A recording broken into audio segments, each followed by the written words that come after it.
Hi there. Have you been confused by all the information that is available about nutrition? Have you ever thought to yourself, I want to be healthy, but I don't know how in this crazy world? If so, you're in the right place to learn everything you need to know about how you can be your healthiest self by improving your digestion.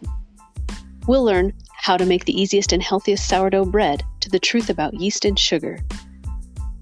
Join me each week and we'll talk about everything from junk food to your protein needs.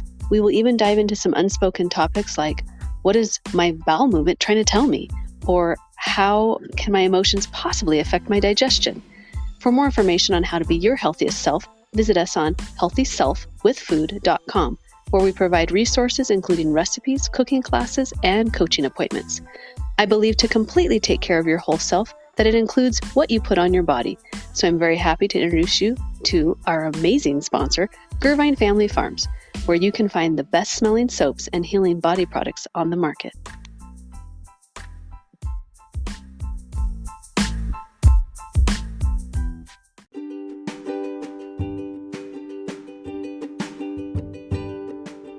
Gervine Family Farms is the home of all natural, real soap and body products that truly heal your skin. Do you regret washing your hands because after you do, your skin is dry and irritated? If so, try the healthiest soap on earth. It is made from coconut oil, essential oil for the smell, and herbs or spices for the soap color. All the ingredients are so healthy for your skin that you could eat them, but please don't eat the soap. It doesn't taste good. There are no fillers, synthetic dyes, fragrances, or low-quality oils. Real soap doesn't strip your skin of all your body's natural oils, thus requiring you to use lotion so that your skin doesn't completely dry out. Save money on lotion by using real soap, and you will never be able to go back to your fake beauty bars that you call soap. Find us at GervineFamilyFarms.com. That is GURVINE FamilyFarms.com.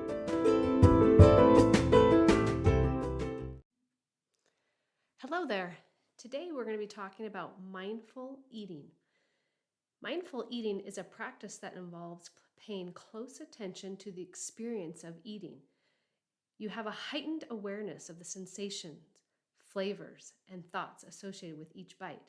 It is rooted in the concept of mindfulness, which is a meditative technique that encourages present moment awareness and non-judgmental acceptance of one's experiences.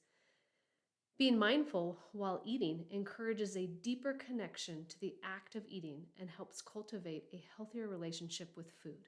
So, I'm here today because I believe the definition of health is a state of complete physical, mental, and social well being, not merely the absence of disease and infirmity. I believe all health starts in the digestive tract, so as a digestive specialist, I understand how the digestive system should work properly and how each one of us is different in our constitution or our natural makeup.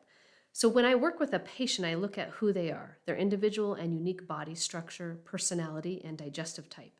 These three things are not the same for each person, so it's important for this to be assessed individually. Then this information makes it possible to balance your digestive system based on what you need and where you are out of balance. And balance is the key to perfect health in all three areas, physical, mental, and social, for us to feel complete. So I want to start by asking you a question. Think about where you stand when it comes to your relationship with food. Now, this doesn't mean just eating it, or do you like food or not like food, but how do you feel about the whole experience? And maybe you can rate it from 1 to 10, where 1 is extremely negative and 10 is extremely positive, on how you would rate your current relationship with food. And I want you to do this now at the beginning of this so that at the end you can see if you've picked up some tips and tricks and learned some things that can help you change where you're at with your relationship to food. So we're going to go over 8 principles of mindful eating that hopefully will help you learn how you can be mindful. And this may not be something that you've ever even thought about or thought was necessary in the eating process. But hopefully, as we go through this, I would like to also explain a few reasons as to why some of these things are important. So, the objective of mindfulness is to help individuals become aware of their thoughts and emotions and bodily sensations while cultivating a non judgmental and accepting attitude towards themselves. So, the first step would be to engage your senses. And although this does happen naturally, where when we smell food, um, our taste buds or start getting activated and the digestive process is awakened. Um, so it's more than that. It's mindful eating involves engaging all of your senses to fully experience the food. So rather than just smelling it or just tasting it, there could be other senses. And this includes noticing the colors, the textures, the aromas, and of course the flavors of food. So when you start eating, are you responding to an emotional want or are you responding to your body's needs? Are you listening to your body's needs and therefore that's why you're eating, or is it an emotional want? Are you eating alone and randomly? That means like schedule wise, like random times, random amounts, random foods, versus eating with others at set times and places. A schedule for eating can help us have the opportunity and the time to engage our senses. The second one is slowing down. So many of us eat quickly. I know I do, and I feel like it started when I became a mother, when I started having kids, and it seemed like there was only moments of time where I had enough time to eat. And so I got in this habit of eating quickly. I enjoy food, and so I do chew it quickly, maybe not enough. And I do enjoy it when I'm eating it, but I do it really quickly. And so I've discovered where that came from and why I'm doing it. And now I can become more aware and choose to slow down. And it really does make a difference in how you feel in your stomach after you've chewed your food, because if you've chewed it enough and you've given yourself time, there's a couple of things that happen. First thing is that slowing down is one of the best ways we can get our mind and body to communicate what we really need for nutrition. So we're taking the opportunity to listen rather than just quickly eating something. And it also takes our body 20 minutes for our satiation signal to trigger, which is what tells us that we're full, or satisfied is better word for it than full.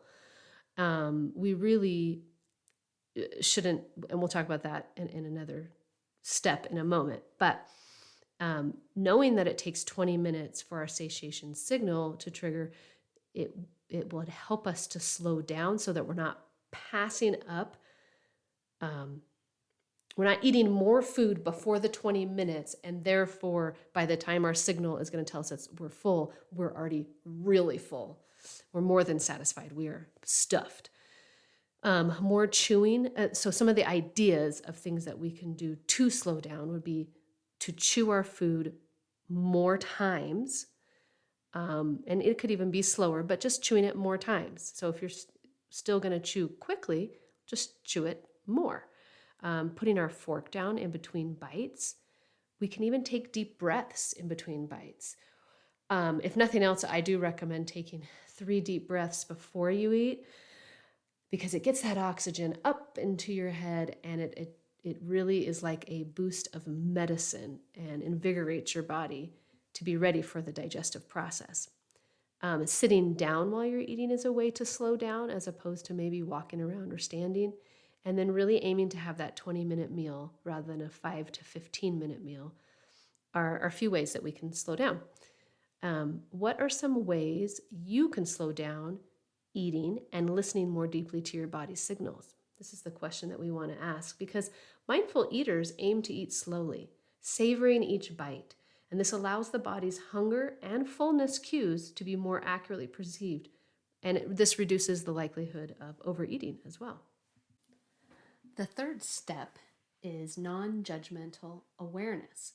So instead of labeling foods as good or bad, mindful eating promotes a non judgmental attitude towards food choices.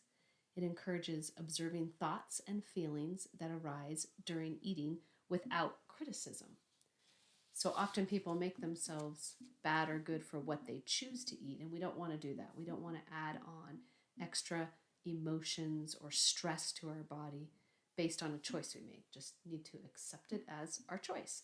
And so, some things that you can do is to cultivate a mindful kitchen for mindful eating by choosing the foods that you want to be eating and removing those that cause you to feel negative about your choices. So, like, in other words, if you know that you don't want to be eating ice cream every night, then not having the ice cream in the house is the best way to avoid that. Um, I know I used to have things in the pantry that I would have there for a special occasion or for, something specific. And my kids and my husband would tell me, but I saw it in there. And so then I want to eat it. And so that wasn't supporting our mindful eating choices by having candy or I can't remember, some of the specifics, but just things that I didn't necessarily want them eating on a regular basis was in the pantry. And so if we can choose the foods that we want to have around, it'll make it so much easier than having foods that we don't want to be choosing and then they're there tempting us. So, are we eating foods that are emotionally comforting versus eating foods that are nutritionally healthy? So, you'll have to choose what those foods are that are considered nutritionally healthy for you and then have those stocked in your pantry and refrigerator. The fourth category is listening to hunger and fullness. So, mindful eating involves turning into the body's cues of hunger and fullness. This means eating when hungry and stopping when comfortably full. And I'm going to take that a step further because we want to talk about not necessarily eating to full, but comfortable is a good word, or satisfied. And so, if we can know our body's personal hunger signals, we'll know when to eat. But then also, we have to know, what does it feel like to be 80% full? Not 100% full, because that's stuffed. There's nothing, there's no room left in there.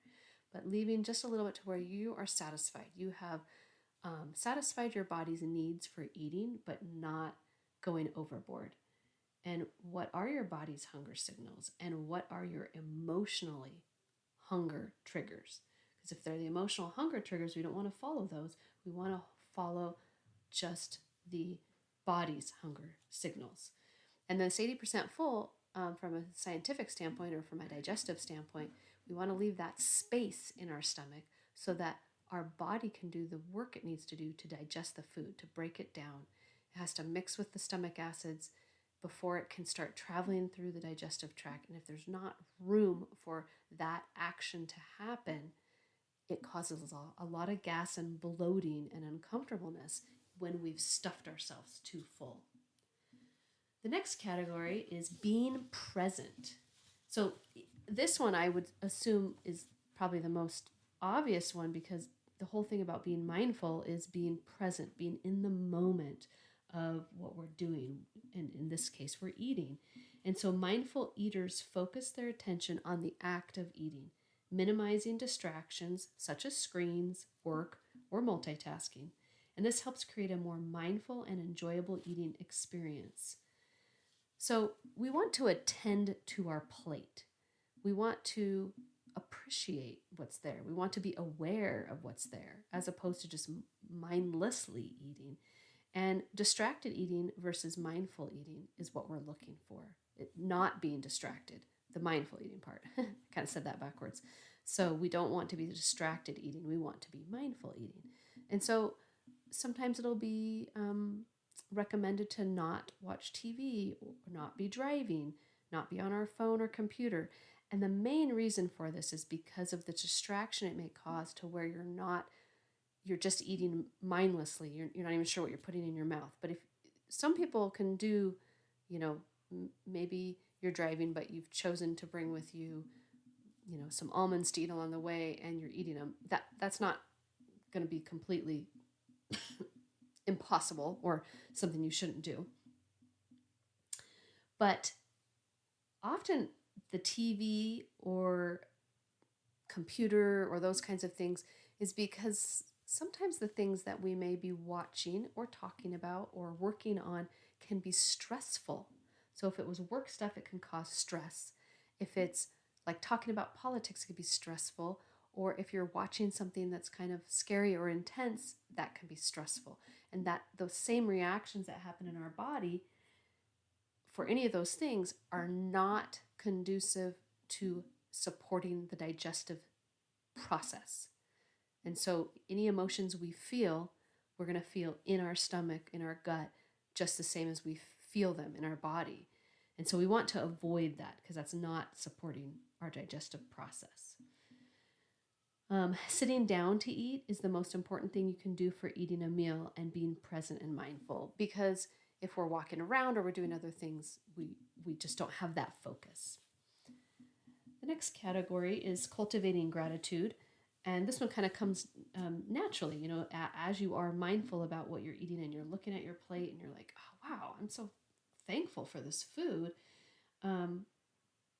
If we are practitioners of mindful eating, we often express gratitude for the food we're eating. And we can do this by recognizing the effort and resources that went into its production. We will connect more deeply with our food, and we can give thanks to the plants, to the animals that sacrificed so that we could now have nourishment from their sacrifice. If we can consider where food comes from versus thinking of food as an end product, these are ways that we can be grateful, and that the energy of being grateful, of having gratitude, is a very high vibration.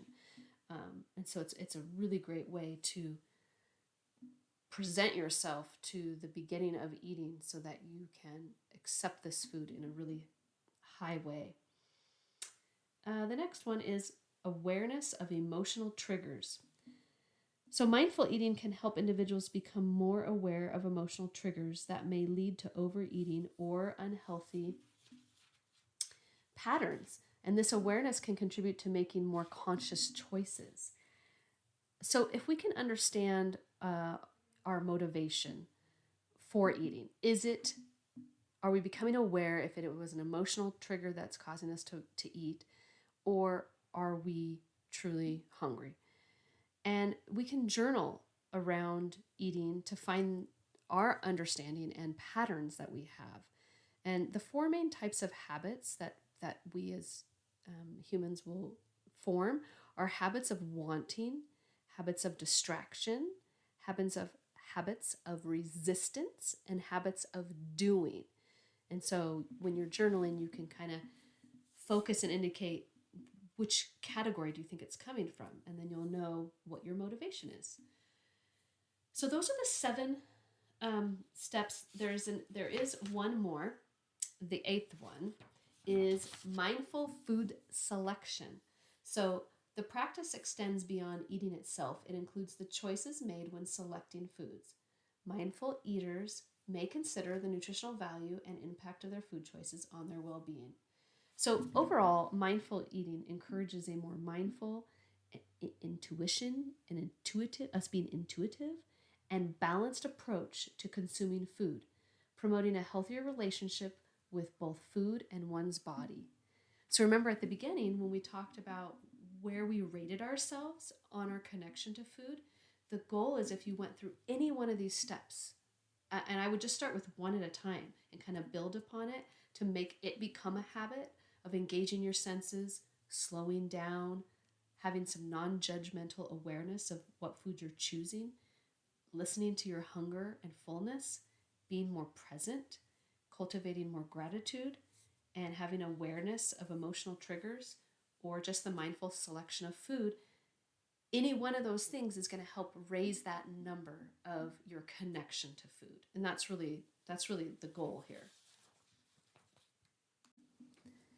I have a few more tips that I want to go over that I think will really help and support you in learning how to be more mindful in all areas of your life, but we're just focusing on the food part, and ways that you can practice it. So there's 4 biological and emotional needs that hinder habit change. And Remember at the very end, when we were talking about being aware of our emotional triggers, we talked about we listed four of the main habit types: the habits of wanting, distraction, resistance, and doing. So there are four biological and emotional needs that hinder making these habit changes. So, like, often people will say, yeah, I want to make a change, or I want to start exercising, or I want to eat better, but they don't know how to create that habit, because they created a habit of eating ice cream every night, or of having, a dessert after every meal, or, there's all sorts of habits and patterns that we form, but they weren't consciously aware of how they formed that habit, except that they just started doing it. And after we do things like 3 days in a row, it becomes a habit. And so the first one is hunger. Any shortage of calories will short circuit this hub for activity, making it difficult to activate your willpower. So in other words, if you are hungry, that can hinder you making a habit change. So it's important for us to establish what it is we want to change and how we want to do it. And that journaling will help you see the patterns you're currently doing, and then you can list what things you'd like to do. And then we want to do it when we're not hungry, because then this is telling us that makes it really tough for us to do it successfully. The other area is anger and anxiety. When you feel angry or anxious, our bodies can slip into flight or fight mode, where we start operating from the most primitive parts of the brain and nervous system. This is not where good long-term decisions are made. So in other words, we don't want to be trying to make these new habits at the time that we're feeling anger or anxiety. So if you're having a bad day at work, or you're dealing with some issues with family members or a partner, this may not be the time to create the habit. Now, if you already have the habit and you're only temporarily getting out of it because of anger, anxiety, you can come back to the habit. But we don't want to be forming it right in that moment. Also, loneliness. Our social networks help to keep our commitments. When we tell other people about a commitment to change a habit, we are far more likely to follow through. So if someone is lonely, or they don't have that social network, it's going to be harder to make a habit. Not necessarily for everyone. Some people work well alone, or, that's kind of part of like what they've been doing. But it's good to not have those deep rooted feelings of loneliness, like, oh, I don't have anyone. I don't have anyone at work. I don't have any neighbors. I don't have any colleagues or friends, or family, or anyone that I'm close to. That's a hard place to be in. So that's something you're going to want to deal with first before you're going to really be able to make some healthy habit changes. And then if we're fatigued, when we're tired, whether it's from overworking or undersleeping, our self-control and willpower slip away, an effect known as ego depletion. So a poor night's sleep can even bring you down a few IQ points. Consistent sleep, approximately the same bedtimes and waking times, might be as or more important than the total amount of sleep. So we don't want to be fatigued. We want to make sure that we are getting the sleep that we need. And this is even telling us that if we can have the habit of having approximately the same bedtime for going to bed and for waking, that is more important to our body and keeping it balanced and healthy than the total amount of sleep. So sometimes people are like, well, I can't get 8 hours of sleep, or maybe I don't want 8 hours of sleep. And that's a whole nother conversation when we have a conversation about sleep. So that this is a good little tip, which is just go to bed at the same time and wake up at the same time, approximately. So hopefully those biological and emotional needs can be in the back of your mind, so that if you're in any one of those places, that won't be the time that you're starting the habit. But having a goal of changing and making it into a habit is a great place to be. And so there's some basics of mindful eating. And if you've ever done the acronym thing where the word BASICS, BASICS, and you put those letters down your paper, the B is going to represent breath and belly check before you eat. And so here is my advice. Take 5 deep breaths before you eat. And we've talked about this in other podcasts, where the oxygen going to your brain is like a dose of medicine. And having this before you eat is going to waken your senses. It's going to support you and elevate you in ways that you can't get from anything else. And all you did was take 5 deep breaths. Just get that oxygen way down in there. The A stands for assess your food. The S is for slow down. The I is for investigate your hunger throughout the meal. So this is a really important one because you can stop eating. You don't have to finish all your food. And many of us have a connection to how much we are eating, or thinking that like maybe we have to clean our plate because of something that we grew up with. So it's a habit, but it was ingrained in us maybe at a young age.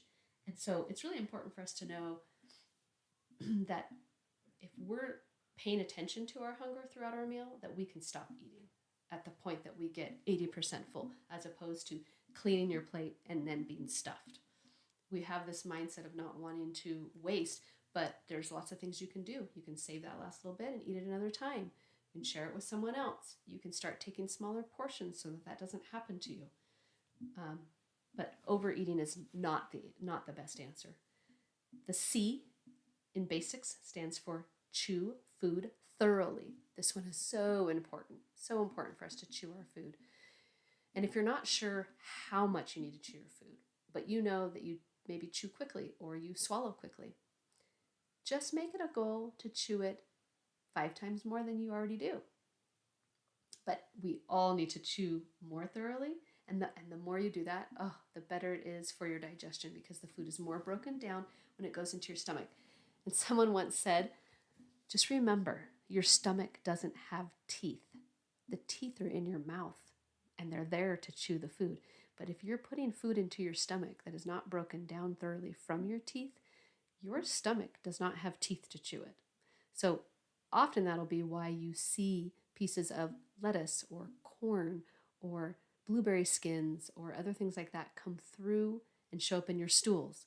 And it's because we did not chew it enough in our mouth. We kind of swallowed them almost whole. Raisins, sometimes people don't chew those, they just kind of swallow them. They'll go straight through you. They will not break down. And it's not going to hurt you, but you're not getting any nutrition from it because the stomach wasn't able to break it down and draw out those nutrients. And the last letter for the basics, the S, is savor your food. So if we can do this, we can work on savoring our food and following these steps. We will not only enjoy our food more, but will really help and support our digestive system more too. So on my website, I do have a flyer or sheet that is kind of like a good reminder that tells you 6 ways to practice mindful eating.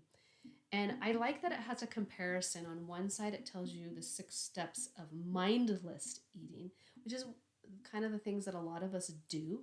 And then the comparison into what would it look like to be mindfully eating. So the first one would be eating past full and ignoring your body's signals. Okay, so if that's something that we're doing, that's kind of a mindless thing. We're just kind of eating and not paying attention. Then something we could work on would be listening to your body and stopping when full. The second one is eating when emotions tell us to. So if we're sad, bored, or lonely. And so rather than doing that, we can be eating when our body tells us to eat. Our stomach is growling, our energy is low, and our mouth is watering, we've smelled food or whatever it is, and our body's telling us it's hungry. The third one's eating alone at random times and places. A more mindful thing would be eating with others at set times and places.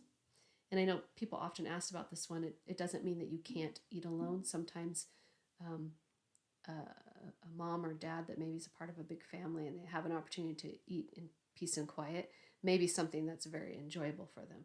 But this is referring more to people that are eating alone and maybe they're lonely about it, or they're choosing to kind of just quickly eat alone and not be involved with others when it comes to the eating process to mealtime.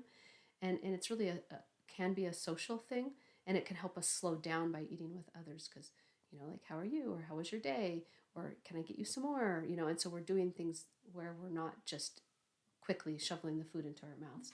But more importantly is at random times and places. That is not as healthy for our body. Because remember, it likes the set schedule and knowing when we're eating. It's really, really supportive to our body. And so set times and places is the best way to plan our meals. The fourth one's eating foods that are emotionally comforting. So instead, let's be eating foods that are nutritionally healthy. And instead of eating and multitasking, let's, when we're eating, just be eating. It's only going to take us, remember, 20 minutes. That's all we're asking. 20 minutes of our day to sit down and focus on our food, and so not be doing something else. And the last one is considering a meal an end product. Instead, let's consider where food comes from so that we can be thankful for it and enjoy the process. Unfortunately, eating is not something that's ever going to go away. It's part of our genetic makeup. Our human body is made up in a way that we have to be giving it nutrients 3 times a day, every day, for the rest of our lives, with the exception of, skipping a few meals here and there for purposeful purposes, right? And so it's something that would be really good for us to be able to connect with in a better way so that we can feel at a higher level with our body. Being more connected to our body, being more appreciative for our food, and really understanding what food does for us, the nutrition that it brings us, the energy and the vitamins and minerals. And we're going to go into that into another podcast where we really break down each one of the categories of food. But this one is just focusing on mindful eating, and I hope that you've learned something that can really help you to elevate the score that you gave yourself earlier on your connection to food. How can you raise that? Which area can you work on? Where is it that when we've been listing these things, where has something jumped out at you, stood out to you, that you're like, oh, I can work on that, or that sounds like something I would love to do, but I wasn't even aware of it. This is just to make people more aware so that they can choose to be mindful in their food selections and in how they eat. And I hope for you that you can then elevate your digestive tract, which is the seat of all of our health, and that you can be feeling so good when you eat that you didn't even know that you could feel that good. So I wish you all the best in your journey, and until next time, take care.